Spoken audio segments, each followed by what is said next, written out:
20 mind-blowing facts about Before Sunrise, 1995. You won't believe. What if a single night could change cinema forever? In 1995, a small crew, two unknown leads, and a director with a wild idea descended on Vienna with almost no script, almost no money, and almost no time. What emerged was Before Sunrise, a film that looked effortless, but was actually forged through exhaustion, arguments, and creative risks that nearly destroyed the entire production. Forget what you think you know about this iconic romance. The gentle strolls through cobblestone streets, filmed at a sprint, the natural conversations, born from heated disputes between actors, the dreamy atmosphere, created by people who hadn't slept in days. This wasn't a comfortable Hollywood production. It was guerrilla filmmaking at its most intense. Two actors pushed beyond their limits, a director fighting for his vision against studio pressure, a crew of fewer than 30 people working around the clock in a foreign city that didn't even want them there. Here are 20 little-known facts about how this groundbreaking film came together, plus one bonus revelation that will change how you see the entire trilogy. Let's dive in. 1.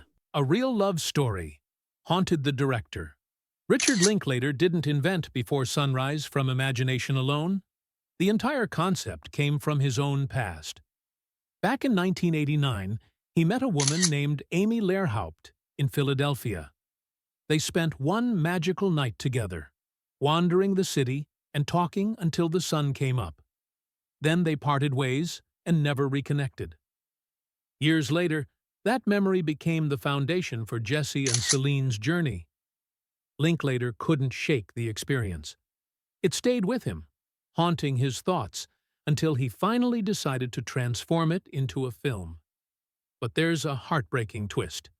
Amy passed away in a motorcycle accident before the movie was ever released. Linklater only found out about her death years afterward. The film's magic of fleeting romance is rooted in real, painful loss. Not just fiction, but memory. Not just romance, but mourning for a connection cut short. 2. Critics expected a total disaster. When Before Sunrise debuted at the Sundance Film Festival in 1995, many reviewers dismissed it immediately. Just two people talking. That was the common criticism. Where was the action? Where was the drama? Several distributors worried nobody would pay to watch a movie without traditional conflict or a conventional storyline. The film seemed uncommercial, too quiet for American audiences. But something unexpected happened. Audiences responded differently than experts predicted. Word spread about the film's emotional honesty. People who saw it couldn't stop talking about it. Reviews began shifting as more critics gave it a chance. What seemed destined to fail quietly transformed into a beloved classic that redefined romantic cinema. 3. The leads practically wrote the movie themselves. Ethan Hawke and Julie Delpy weren't just performers, they became unofficial writers. Linklater gave them permission to reshape dialogue so it matched their own voices and viewpoints. They didn't hold back. The two actors debated lines constantly, rejected phrases that felt phony, and inserted their own ideas into every scene. Delpy wove her feminist perspective into Celine's character, making her more outspoken. Hawke channeled his personal skepticism into Jesse, giving the character a guarded quality. Linklater later admitted the actors contributed so much that the script stopped belonging to him. They wrote so much of themselves into it, he said. What audiences heard wasn't polished Hollywood dialogue. It was genuine expression from two artists who refused to fake anything. 4. Vienna nearly refused to participate. The Austrian capital looks enchanting on screen, but getting permission to film there was a nightmare. Local authorities hesitated to approve permits for a small American crew roaming streets during peak tourist season. City officials worried about disruption. Linklater had to negotiate constantly, promising minimal equipment and pledging to showcase the city beautifully. Even after approval came through, the team faced strict daily limits. They often had only brief windows to capture footage before officials moved them along. Iconic locations like the famous Prater Ferris wheel almost didn't make it into the movie. Last-minute negotiations saved the sequence. Those leisurely walks through Vienna? They were actually frantic races against bureaucratic deadlines. Not Vienna's warm embrace, but Vienna's reluctant tolerance. 5. The phone booth scene happened once and only. Once, one of the most touching moments comes when Jesse and Celine pretend to call friends and describe each other. It's playful on the surface, but deeply vulnerable underneath. Linklater filmed it in a single take. He was terrified the raw emotion would disappear if they tried again. Hawke and Delpy made up half the dialogue spontaneously. Their awkward pauses, sudden laughter, and hesitant admissions were completely unplanned. The crew stayed absolutely silent, watching something magical unfold. When Linklater finally said, "Cut," everyone stood in stunned silence for several seconds. They knew they'd witnessed something unrepeatable. That fragile honesty is exactly why the scene stays with viewers long after the movie ends. 6. Hawke arrived, carrying personal heartache. When Ethan Hawke showed up to shoot, he wasn't in a good place emotionally. His marriage to actress Uma Thurman was falling apart, and he was struggling with doubt about himself and relationships in general. Rather than hide that pain, Linklater encouraged him to use it. Hawke poured his genuine disillusionment into Jesse's guarded attitude about love. That's why his performance feels so authentic. It wasn't acting in the traditional sense. It was processing real emotions through fictional circumstances. Linklater told him that the cracks in a person are what make them believable. Jesse's restless, questioning energy came directly from Hawke's own turbulent emotional state during that period of his life. 7. The script barely existed when filming began. Most film productions start with a completed screenplay that's been revised and approved. Before Sunrise began with something closer to an outline, a sketch of scenes rather than finished dialogue. Linklater and his co-writer Kim Kreisen deliberately left huge portions unfinished, designed for the actors to fill through improvisation. Hawke and Delpy would arrive at scenes knowing only the general direction, then invent conversations on the spot. They tweaked language and timing until everything felt natural. This approach made crew members nervous. The cinematographer worried shooting would drag forever. But that structural looseness gave the film its pulse, conversations that feel like real life rather than scripted exchanges. Not polished perfection, but controlled chaos. 8. Delpy faced unequal treatment. Behind the scenes, Julie Delpy later revealed an uncomfortable truth. She and Hawke weren't compensated equally, despite contributing equally to the dialogue and character development. She also noticed that critics frequently praised Linklater and Hawke for the writing while overlooking her contributions entirely. "We wrote most of the dialogue ourselves," she explained. "It was our words, our rhythm, our ideas." This erasure became part of her broader frustration with how Hollywood treated women throughout her career. The movie celebrated equality and romantic connection while hiding inequality in its actual production. A beautiful story about two people meeting as equals was made under conditions that weren't equal at all. 9. The entire production lasted less than a month. The crew had only 25 days to capture everything. That meant exhausting 12 to 14-hour shooting days with zero room for delays or mistakes. Weather caused constant problems. Sudden rainstorms forced schedule changes at the last minute. Harsh summer sunlight created continuity headaches because scenes filmed hours apart needed to look like they happened moments apart. Hawke joked that he and Delpy were frequently so tired they could barely function. But that tiredness actually helped the film. Two strangers staying awake all night should look drained, and they genuinely were. What appears relaxed and natural on screen was actually produced at breakneck speed before funding ran out. 10. The opening train sequence used clever trickery. That charming scene where Jesse and Celine first meet on a train looks completely authentic. You see European countryside passing by windows. You feel the rhythm of wheels on tracks. In reality, the production couldn't afford to shoot extensively on a moving vehicle. Their solution? Park an actual train car on stationary tracks and create the illusion of movement using projected backgrounds and subtle camera vibrations. The other passengers were extras instructed to appear bored. The deception works so well that almost nobody questions it. What seems like the simplest part of the film was actually one of its most technically challenging achievements.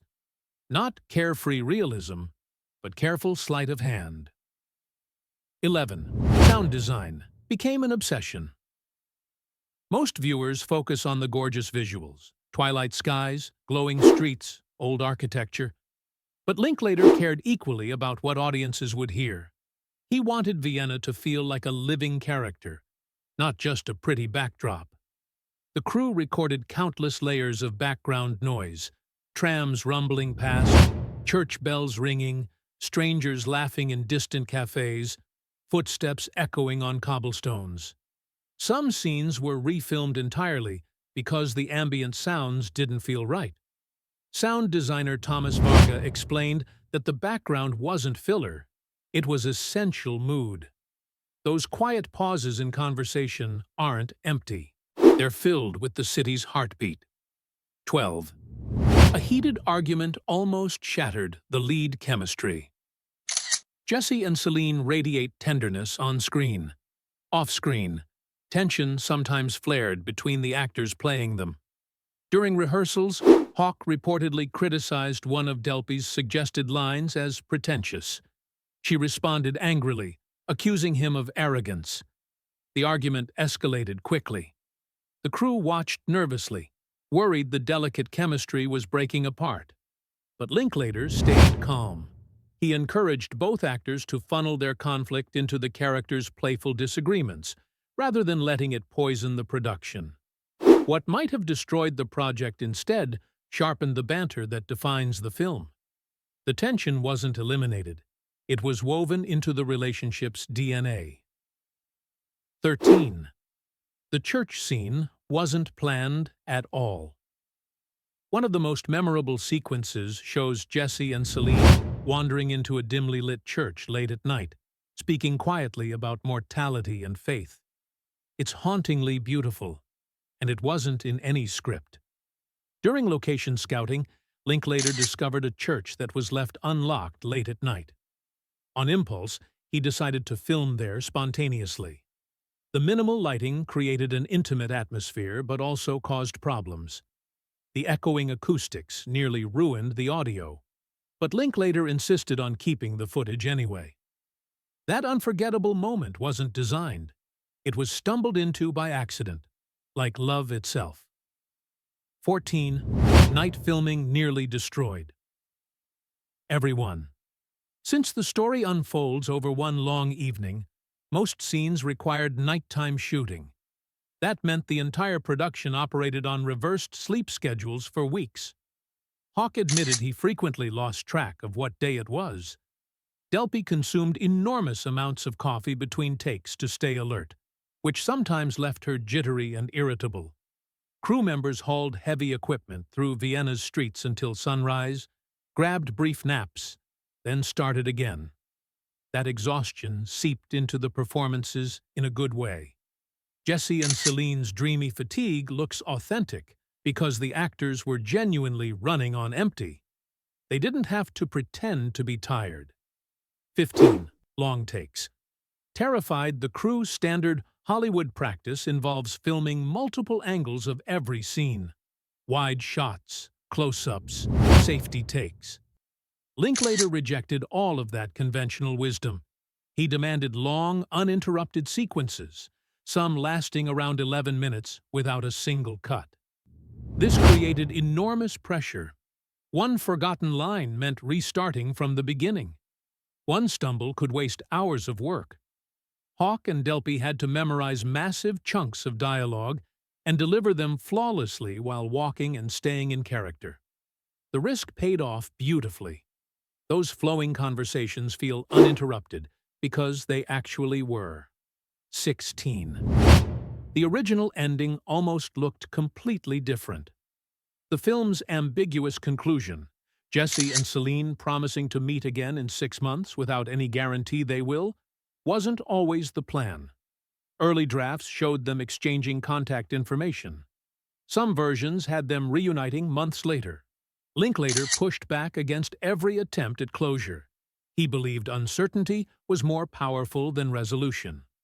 Real life doesn't provide neat endings. Producers worried audiences would feel cheated by ambiguity. Linklater held firm. He wanted viewers to carry the same ache he carried from his own unresolved memory of Amy. That bold choice gave the film its lasting impact. Not a happy ending, but a haunting question mark. 17. Linklater battled executives. Over silence, studio producers pushed hard for more music throughout the film. They worried audiences would grow restless during long pauses without a score. Silence made them nervous. Linklater refused. He believed silence carried its own power, that awkward gaps, city sounds, and breaths between words mattered just as much as dialogue. He clashed repeatedly with executives who feared viewers would lose interest. He won that fight after considerable struggle. The sparse, natural soundtrack forces audiences to lean in closer, rather than tune out. It respects viewers enough to let them feel emotions without being told what to feel. 18. The production team was remarkably small. Unlike major studio romances with massive crews, Before Sunrise operated with fewer than 30 people total. This wasn't a creative choice. It was financial necessity. Everyone pulled double duty. Camera assistants carried lighting equipment. Even Linklater himself hauled gear between locations when extra hands were needed. The small size created intimacy, but also caused burnout. Tempers occasionally exploded under pressure. Hawke later joked that the crew was as sleep-deprived as the fictional characters they were filming. What appears effortless on screen was actually an operation barely holding together. Not Hollywood muscle, but guerrilla filmmaking. 19. Delpy contributed music that shaped the trilogy. Few viewers realized that Julie Delpy was also a talented musician and songwriter. Although her original compositions weren't used in the first film, she later wrote songs that appeared in Before Sunset. Even during the 1995 production, she often played guitar between takes, filling quiet Vienna nights with melancholy melodies. Hawke admitted those impromptu performances influenced how he understood Celine's artistic nature. The unseen soundtrack of Before Sunrise was Delpy's own music, echoing through rehearsal rooms and late-night breaks. She wasn't just an actress. She was shaping the trilogy's emotional core through art. Nobody in the audience would ever hear directly. 20. Nobody planned for sequels today. Viewers see Before Sunrise as the first chapter of a 3-part saga spanning 18 years. The trilogy format seems intentional, like it was always the plan. But in 1995, there were absolutely no plans to continue the story. Linklater intended for the narrative to live only in its ambiguity. Jesse and Celine's future would remain forever unknown. It was years later, after the director and actors reconnected, that the idea emerged: revisit Jesse and Celine every 9 years. What began as a fragile, low-budget experiment became one of cinema's most remarkable accidental achievements. A decades-long meditation on love, aging, mortality, and change. Not a calculated franchise plan, a happy miracle that nobody saw coming. Bonus: the hidden farewell. Observant viewers noticed something unusual after Jesse and Celine part ways at the train station. Linklater cuts back to all the places they visited during their night together: benches, alleys, parks, cafes, but now these locations are completely empty. The lovers are gone. Most people don't know this. Linklater added those shots after the main editing was finished. He felt the film needed a silent epilogue, a visual goodbye that words couldn't provide. Those lingering images transform the ending from hopeful promise into quiet mourning. We're not just seeing locations, we're seeing ghosts. The empty benches and alleys aren't just scenery. They're witnesses to a love story already fading into memory. Not just romance concluding, but requiem beginning. Before Sunrise wasn't built on spectacle or special effects or star power. It was built on risk, on trust, on improvisation, exhaustion, and raw human emotion. What looked like two actors casually strolling through a beautiful European city was actually a high-wire act of creative discipline and fragile personal chemistry. The production nearly fell apart multiple times. The actors fought. The crew burned out. The city resisted. The money ran low. The script barely existed. Everything that could go wrong threatened to go wrong. And yet somehow, from all that chaos, they created one of the most enduring love stories ever filmed. A movie that proved audiences craved authenticity over formula. A reminder that sometimes the most honest art comes from the most uncertain circumstances, and that one night really can last forever.